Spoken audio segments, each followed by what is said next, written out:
Hi అందరికీ గురువులందరికీ ఉపాధ్యాయ దినోత్సవ శుభాకాంక్షలు. గురువులందరికీ హ్యాపీ టీచర్స్ డే.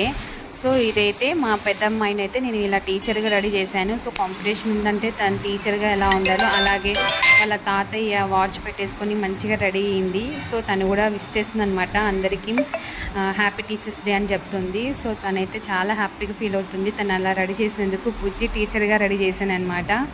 సో మీ కిడ్స్ని కూడా ఇలాగ రెడీ చేశారా? సో అయితే కామెంట్ చేయండి, అలాగే లైక్ చేయండి. ఇలా అయితే టిఫిన్కి అయితే పొంగనాలు, తర్వాత ఉల్లికారం చేశాను. తర్వాత ఇదైతే అలసందల రసం అండి. అలసందలు అంటే బొబ్బర్లు అంటారు కదా, బొబ్బర్లతోటి రసం చేశాను.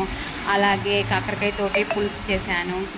ఇదైతే ఆఫ్టర్నూన్ ఫుడ్ అండి. ఆఫ్టర్నూన్ కోసం నేను లంచ్ మార్నింగే ప్రిపేర్ చేశాను. సో తర్వాత కొర్రజావా, ఇదైతే అత్తయ్యకి మామయ్యకి రోజు కంపల్సరీ చేస్తాను. తర్వాత ఇవి అలసందలు అండి. అలసందల్లో ఇలా ఉల్లిపాయలు పచ్చిమిర్చి వేసేసి మనం పోపు పెట్టుకుంటే చాలా బాగుంటుంది. మీకు ఈ వీడియో నచ్చితే like, share, comment, please subscribe.